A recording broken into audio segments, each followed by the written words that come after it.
Can the dead be reborn? Is there life after death? This little boy believes there is. Hello, my name's Camden. Cameron remembers a past life on the remote Scottish island of Barra, over 200 miles away from his home in Glasgow. I lived in the White House with my mum and dad and my 3 brothers and sisters. And he just talks about, I was in Barra and I fell through to you. And I'm saying, what do you mean? And he'll say, no, it was just like a hole and I fell through.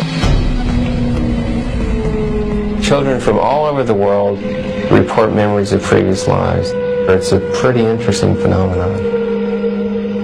Together with psychiatrist Dr. Jim Tucker, Cameron and his mum are going on a search for evidence of his past life. Are there rational explanations for the remarkable coincidences which follow? Or are there stranger forces at work?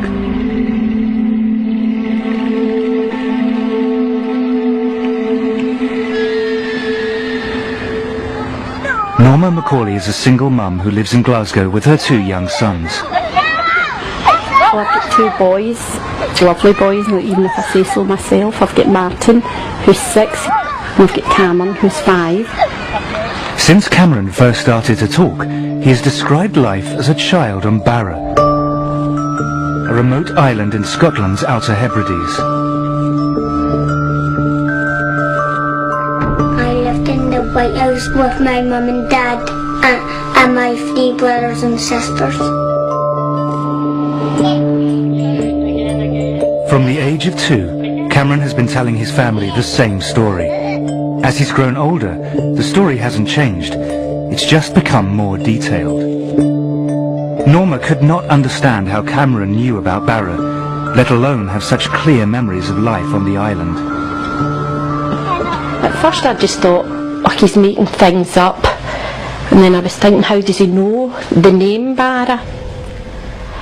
Why is it Barra where none of us have been or have any connection with? Barra lies off the western coast of Scotland, 220 miles from Glasgow. It can only be reached by a lengthy sea journey or an hour-long flight. It's a tiny, distant outpost of the British Isles and is home to just over 1,000 people. My favourite place in Barra was the beach, and I took my dog with me and I play with him and my brothers and sisters to play. He used to say, I'm a Barra boy, I'm a Barra boy. The planes used to land on the beach. He said there's like a small beach.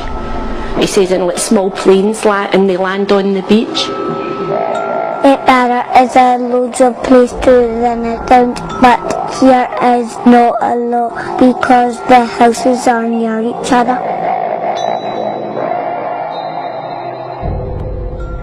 I did one time say one of these days we will go up and see Barra, and then it's like, well, I'll show you where my house is and I'll show you round. Will we see your Barra dad? No. Why not? Because he's dead. He's dead? He says, my real Barra dad didn't look left and right. My Barra dad got knocked down. Cameron even claims to know his Barra dad's name. Shane Robertson. Shane Robertson? Yes. Who was Shane Robertson again? My Barra dad. My Barra dad. Was that fast? Is that the one that got knocked down? Friends and family have also been drawn into Cameron's story. Next-door neighbour Diane Miller has known Cameron since he was born, and her son Aaron has grown up with him. Hello. When they were about 2 was when Cameron started to speak about his Barra family. And my brothers and sisters and my friends. Oh, your friends in Barra too? My house in Barra and family in Barra, because Cameron was adamant he had this other family. What was his name? Shane Robertson. And he would tell you over and over again, so you know he wasn't just making it up there and then. And he got knocked over by a car. Cameron's uncle, Ian Watson, initially dismissed his nephew's stories as fantasy, but as time passed, they became harder to explain away. It's just the fact that he's just consistent in, you know, the things that he's saying and the story that he keeps coming up with, and over the 3 years he's never wavered from it. If you look at his face when he's telling you these things, he believes they're true. My dad and mum had long hair and she got cut short. He'll say, I was with my Barra mum before you had me, before I came to this family.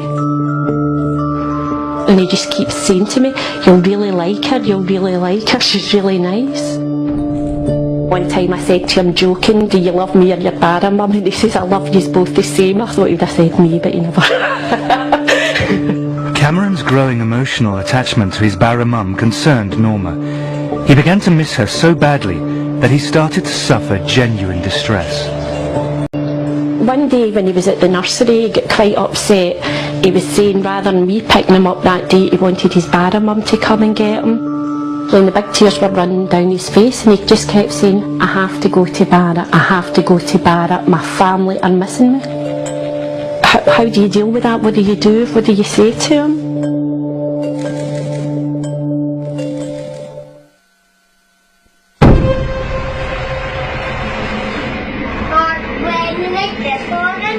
Ever since he could speak, Cameron has described a previous life, growing up on the remote island of Barra in the Outer Hebrides. Cameron is desperate to visit Barra, but Norma, his mum, wants to find out if there is a rational explanation for his unusual memories.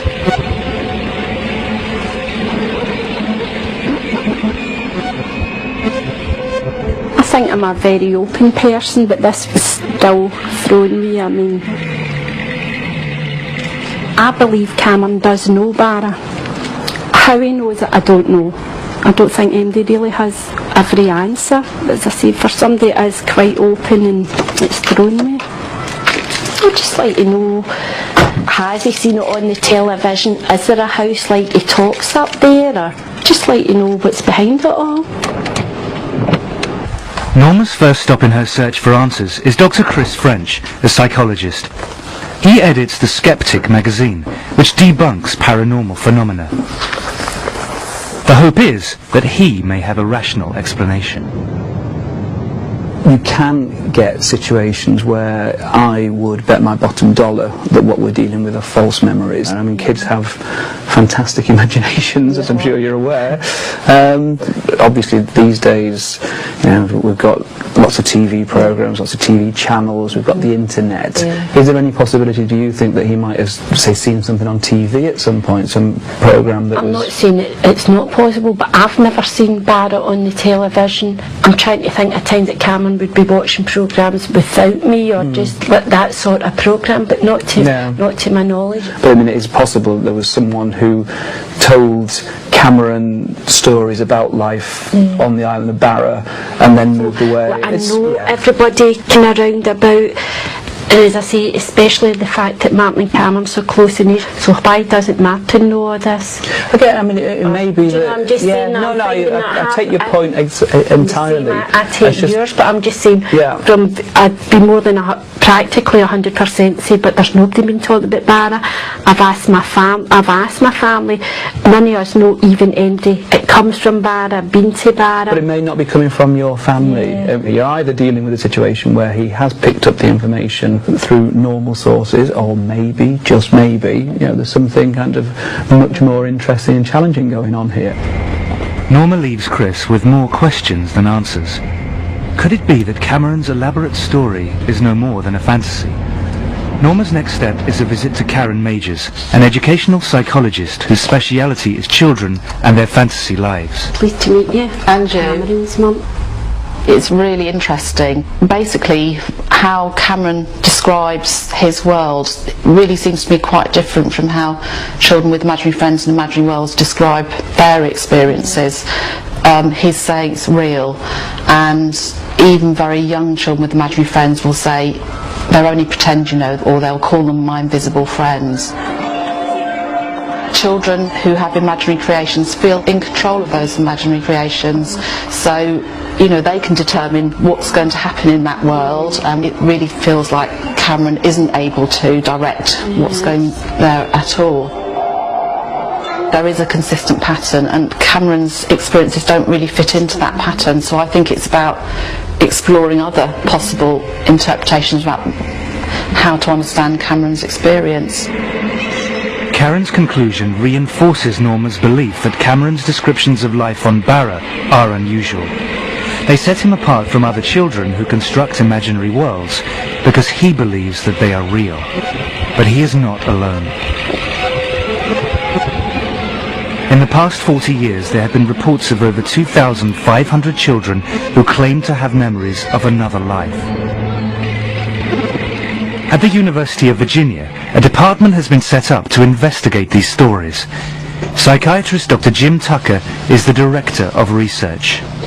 So this is a worldwide phenomenon. It takes place in places and families with a belief in reincarnation and places and families without a belief in reincarnation.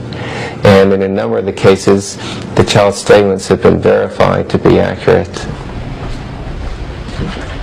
Many of these cases show a pattern of consistent and detailed information.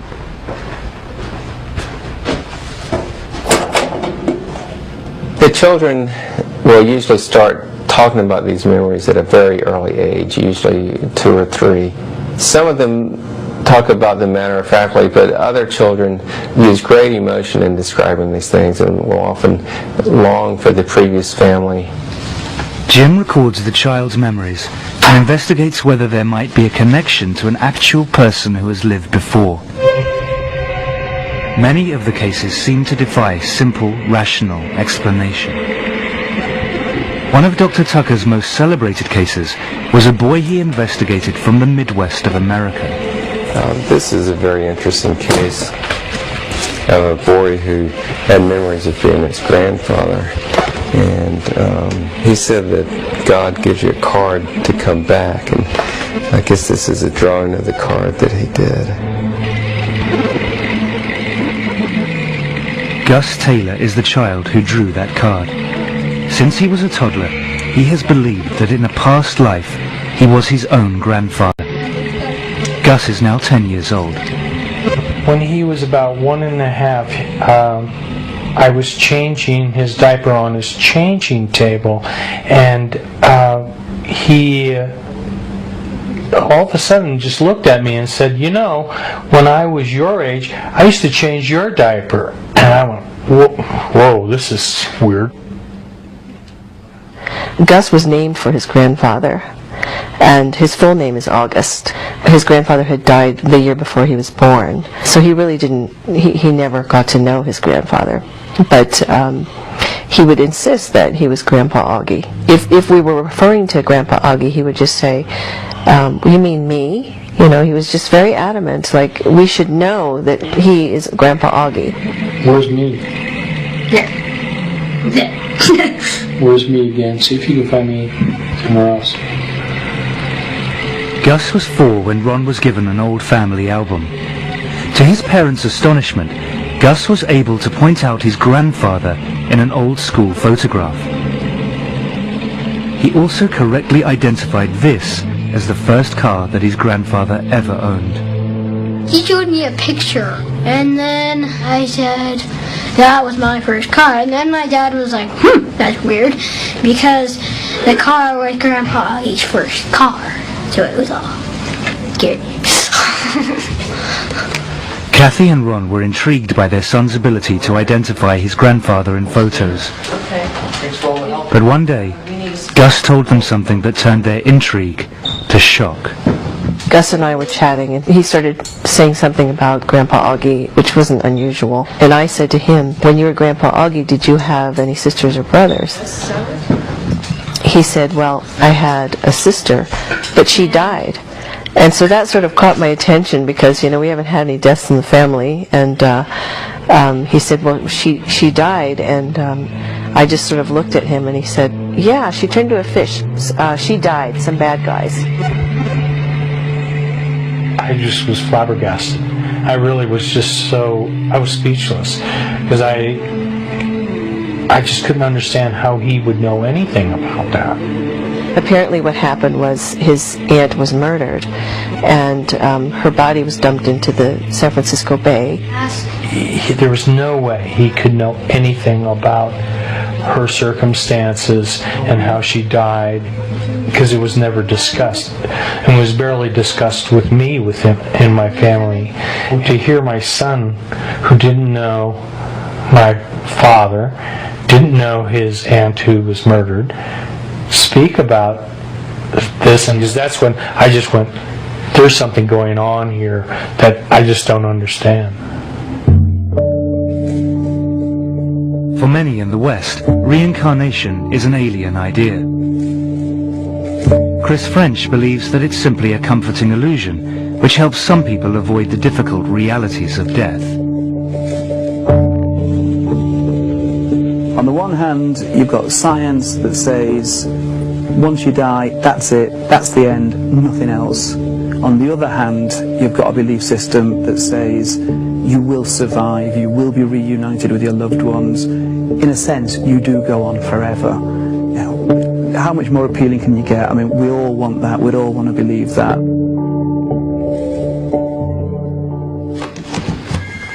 For Kathy Taylor, her son Gus's belief that he was his own grandfather reborn went totally against her own religious upbringing.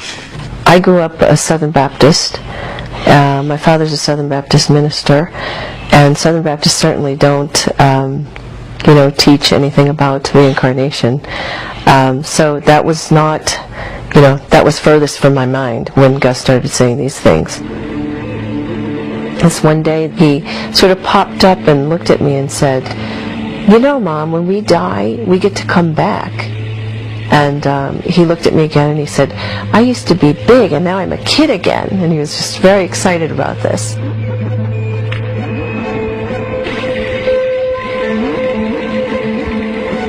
He said that God gave him a ticket.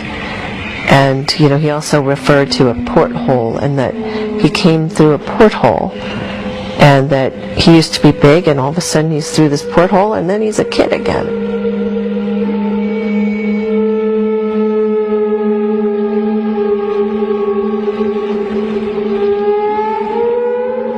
Curiously, the description of the rebirth given by Gus in America has strong parallels with Cameron's account in Scotland.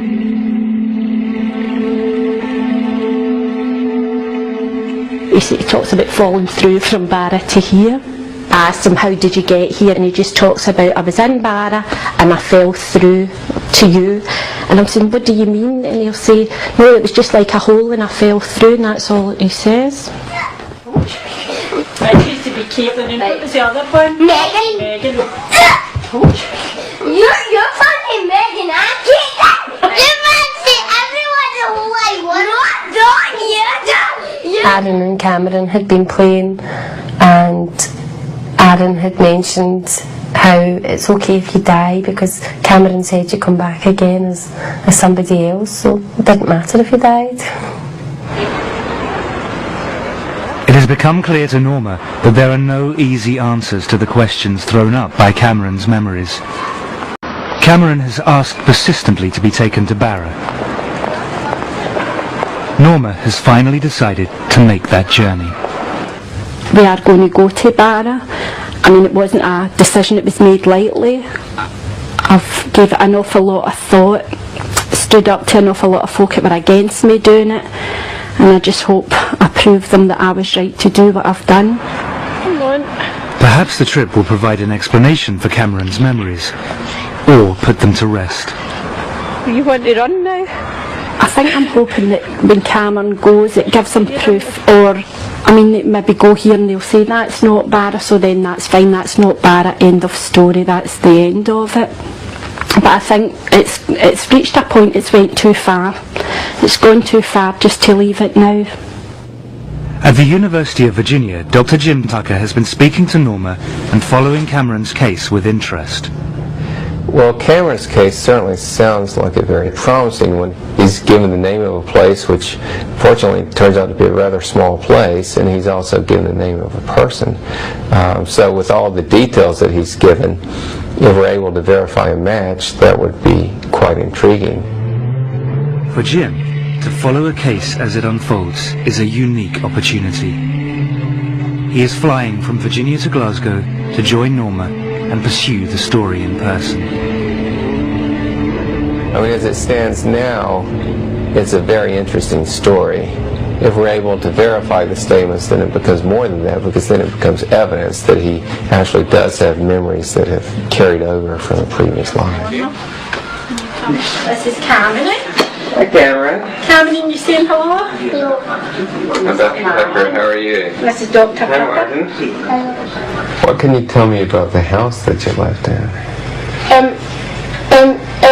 It was white. How many stories were there? Was it just one level, or was it more than one? One level. Yeah. Did you see your dad get knocked out by the car? Yeah. You remember his name? Yeah, what was his name? Shane Robertson. Shane Robertson. Do you remember what he looked like? He had spiky hair and those weird shirts.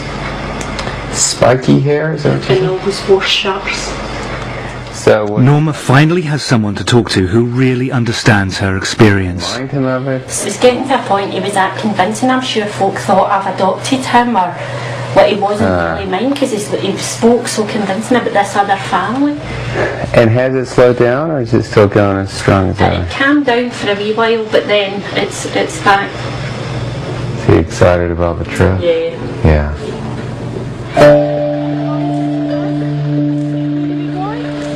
After 3 years of listening to Cameron's descriptions of life on a remote island, Norma and Martin are taking him on a journey of another lifetime.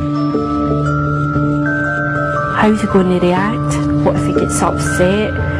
What if we go and these things are there, how he's described?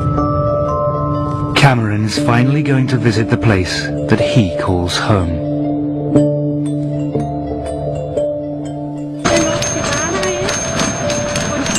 Norma and her sons Martin and Cameron are leaving Glasgow to fly to Barra, an island in the Outer Hebrides of Scotland, where Cameron believes that he lived in a previous life. They are being accompanied by psychiatrist Dr. Jim Tucker, an expert in children's past life memories. Cameron believes that his family name was Robertson and that he lived in a big white house, a house full of children. He says he had a black and white dog. There was a view from the house to the sea, and that they could see planes land, not on a runway, but on the beach. Could any of these apparent memories correspond to reality? You know, there's a concern that if he really is having memories of a previous life, that taking him back to that place might be traumatic. But what usually is the case is actually the reverse, that seeing the old place kind of puts the memories in perspective so that the child is then able to let go of them more.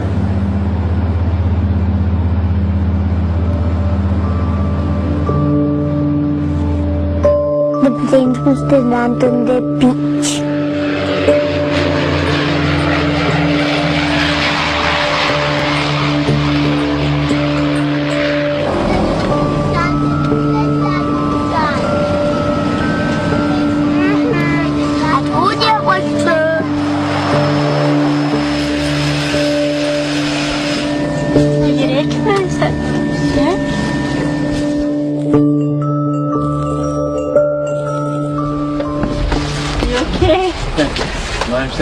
Yeah, good boy.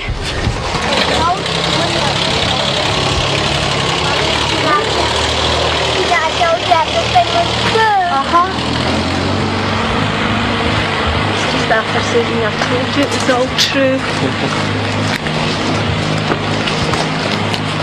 Feel happy to be here? Yeah, it looks nice here. Looks nice here. They go into the airport to collect their bags. over there. I know that. Quite faint, but that one's over there. It was saying he used to go over that bit over there, and when they used to see the rainbows, they used to try and jump up and get them. They're too high, aren't they? Well, we're certainly off to a good start. I mean, he feels that he recognizes the place. He said to his brother, I told you it was true, and he's very excited about being here. Mummy, I used to always come down to this bit, and I used to up to the beach. You'll be able to show me, won't you? Very exciting. If we can verify his statements, it'll be a great case. Looks like a place that doesn't change too rapidly, so hopefully he'll be able to recognize some things. Feel happy to be back. Feel happy to be back, do you? You look happy to be back. Leaving the airport, they board the bus to drive to the hotel, and they get their first look at the island. Mummy, well, the mountains and the house are all on the way. I know, we're trying to see if we can see it. You know what? I know the person who lives there, but... You know the person that lived there? But I can't remember. Oh, dear. Mommy, it's hard to get to that bit. You have to get out. Because then you'd have to try and swim back. Mommy, I recognize every single bit.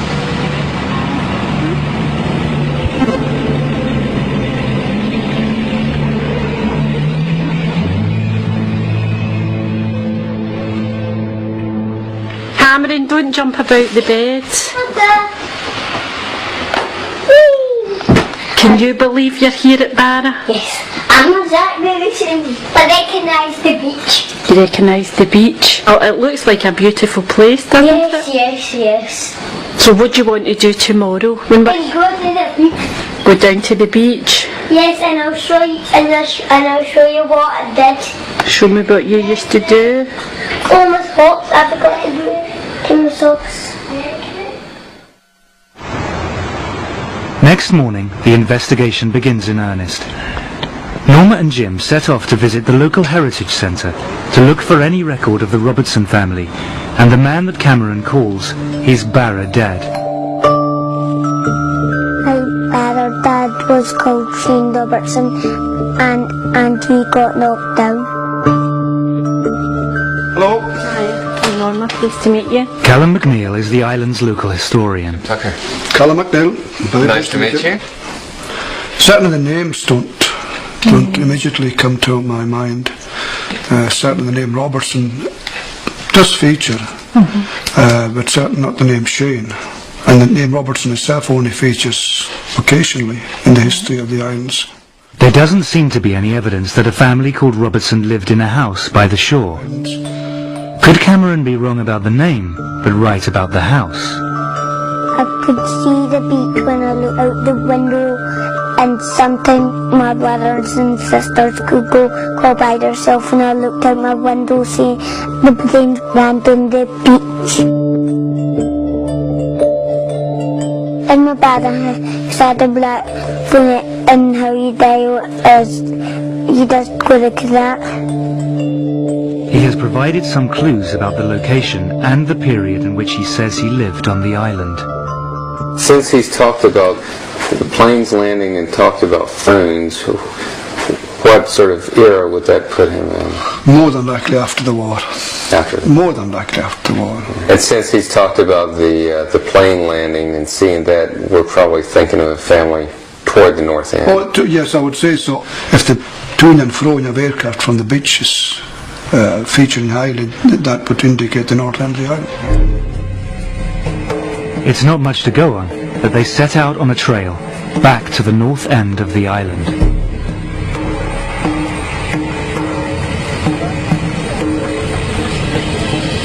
I thought he was fine, but I don't know about him. I was starting to feel anxious and saying, well, I hope he does recognise something for his sake and probably for my own, because I'm desperately looking for answers as well.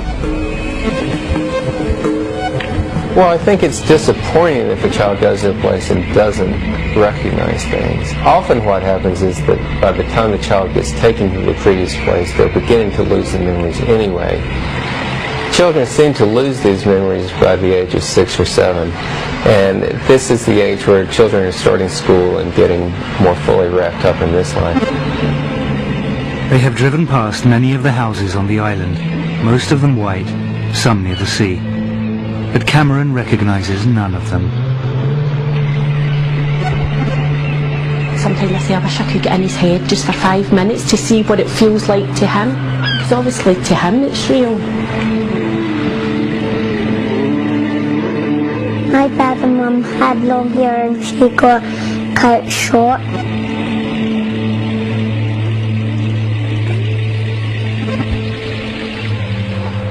Later that day, they go for a walk on the beach. The adults may be disappointed, but Cameron is happy just being on the island. He's delirious about being here, and at one point he actually said to me, "Is my face shiny? Is it red? Is it shiny? I'm just so happy."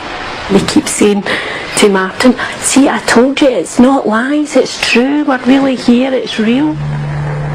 Apart from the planes that land on the beach, there has been no other link between Cameron's memory and the island. I actually spoke to him this morning and saying to him that if he doesn't remember things, it's okay to say he doesn't remember, because I'm worried that he feels pressured into saying things when he's saying no. There is no white house above rock pools with a view of the beach where the planes land. No black and white dog. No family Robertson. They return to the hotel. The trail has gone cold.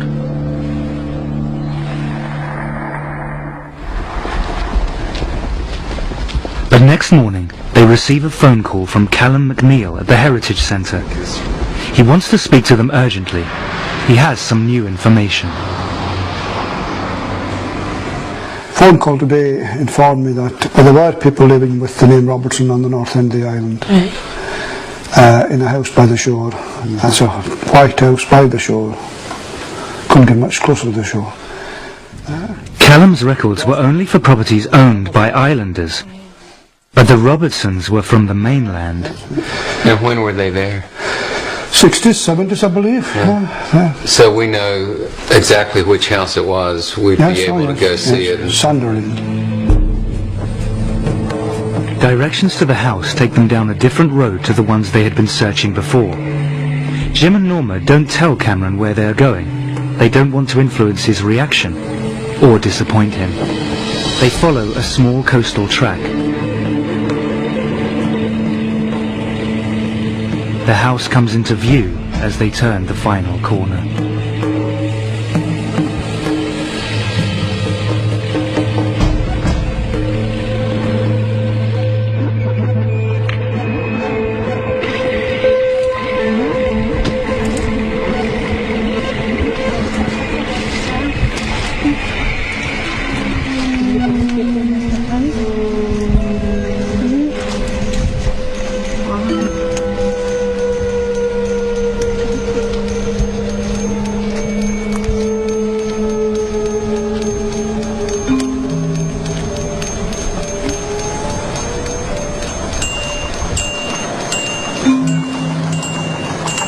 What's wrong? A wee bit. You alright? Is this your house? Don't you get sad? Is this your house?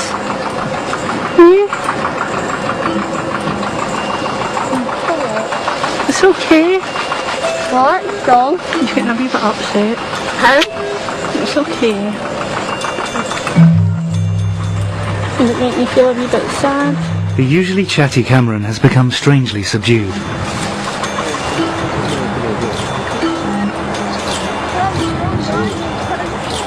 Just below the house, there are rock pools, and there is a gate to the beach. There's a gate round there. They said that was the secret way. They called it the secret way onto the house. He's just saying he's excited, but he's sad as well. I think he's surprised and he's not sure how he's feeling. I'm not sure how I'm feeling either, to be honest.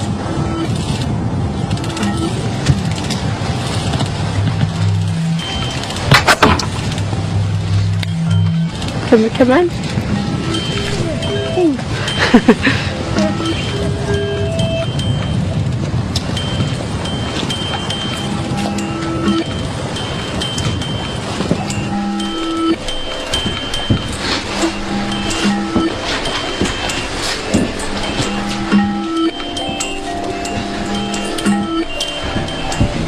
We've got a fire like that, haven't we? Let me look. What? Look. I know, wow.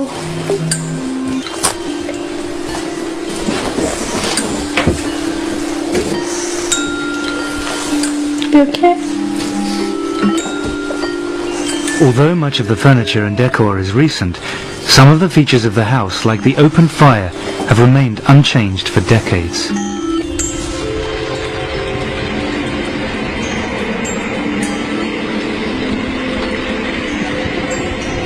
I could see the beach when I looked out the window, and sometimes my brothers and sisters could go by themselves, and I looked out my window and I saw them playing.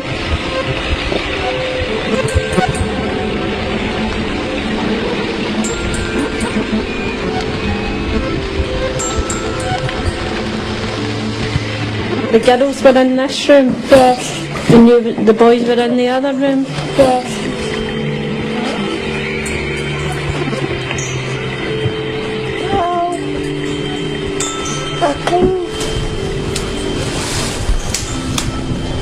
Was it the same stuff?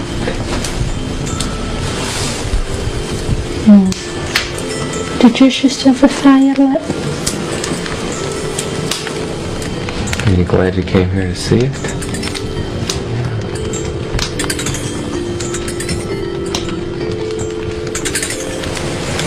Did you think that Bara Mum was going to still be here?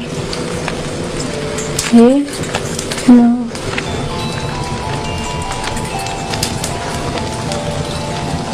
Do you miss her? You've got me, haven't you?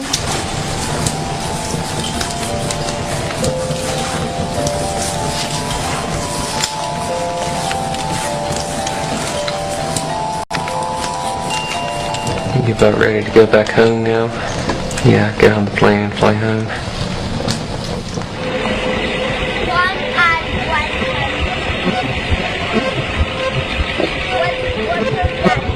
Well, it's been quite an interesting trip. I mean, we came here with a name and a description of the house, which was not very much to go on. And we found that, in fact, there was a family here, and that, in fact, they had a house in the right location and the right appearance of what we were looking for. At this point, the investigation remains inconclusive, but we've got some very solid leads to go on, and we should be able to find out the details of this Robertson family to see if, in fact, they do match with what Cameron has been saying.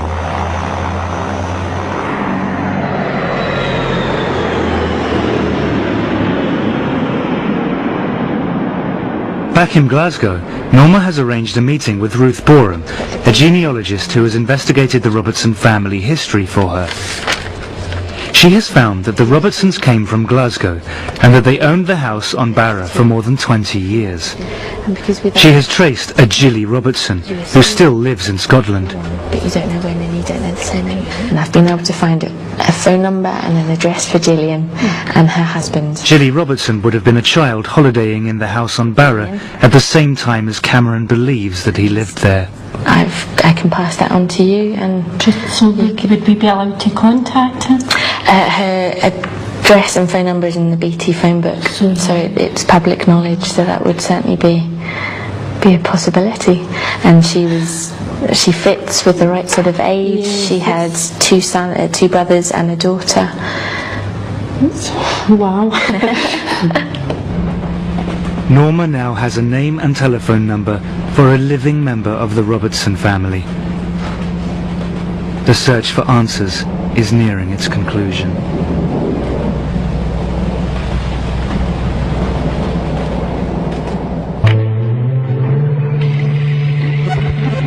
This is the house that 5-year-old Cameron believes was his home in a past life.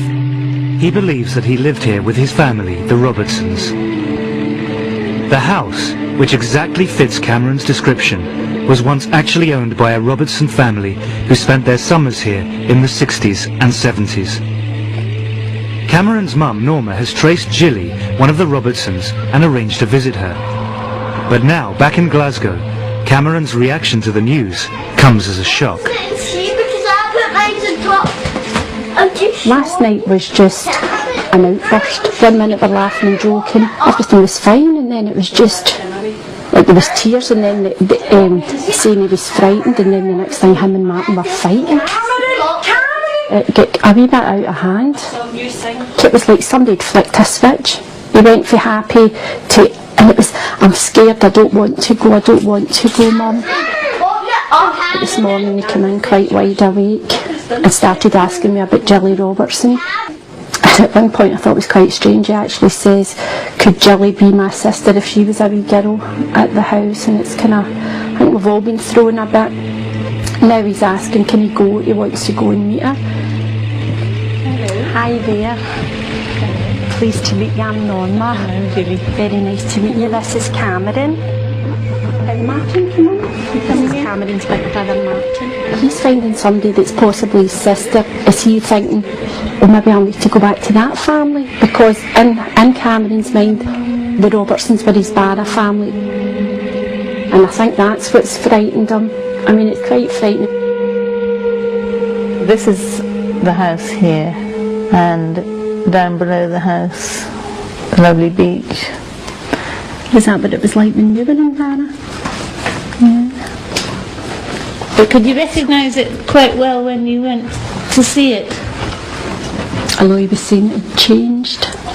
Yes, you see, I think it has changed. I think the person who's bought it now has modernised it. Yeah. I played in the beach and took my dog and played fetch with my dog at the beach. Could I ask you, when you went to Barra, did you have a dog? Was there a dog there? Well, certainly Callum and Peggy, who lived in the house, they had a dog, a sheepdog. The black and white dog is just as Cameron remembers. But what about the name of his Barra father, Shane Robertson? Yeah. Well, certainly there aren't any Shanes in our family. There were, one of my uncles was called James. Now, Seamus, James, you know, that's quite a common connection. One of my cousins is also called James, but certainly not a Shane. Was the car accident on Barra? This is what we don't know. He doesn't seem to be able to tell you. I don't know of anyone in our family who died in a car accident. That's how I was curious as well, if maybe even there had been a child in the family had passed away. Or... No, certainly there were no deaths of children in that close family. So while many parts of Cameron's memory fit with extraordinary precision, others do not. The family name matches, so do the physical details of the house, the island and the dog. But the name and death of the father figure do not.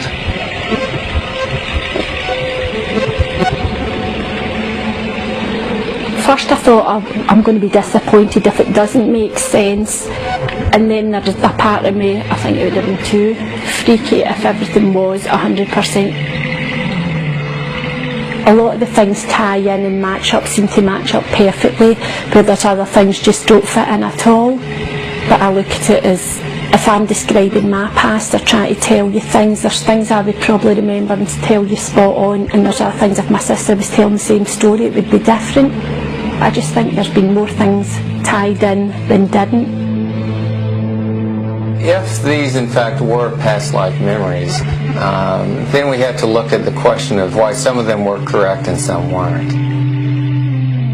Was this just a remarkable coincidence, or could it be something more? He could have had memories from more than one life, and they could have gotten mixed in together. There's just a lot that we don't know about it. And I don't think I realised myself how much it might affect me going into the house. I mean, for a split, it actually felt as if I could be physically sick. It was, I don't know, and then there was the worry, what if all these memories come flooding back to Cameron and upset him? And then also I was thinking, what if he has had another mum? He certainly responded to the house in a way that made it seem that this was a special place for him. He may have had some memories and emotions that somehow existed on this island beforehand in another life and then somehow carried over to him.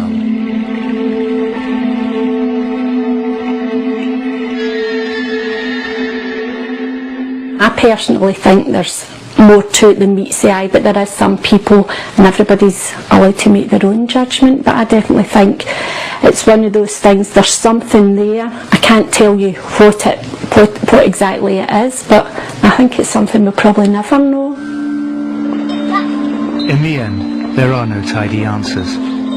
But one thing is clear: the persistent memories that Cameron once had of another life on a far-off island trouble him no longer. I think like, since Cameron's been to Barnet and the fact that we've seen it for ourselves, it's as if it's put it to rest in his mind that he doesn't have to go on and prove it anymore, and he just seems so calm about it. Before it was, everything was hyper and jumping about, and where it's like, yes, I was at Barnet, I seen my house. It's just so calm now, it's quite unbelievable the change.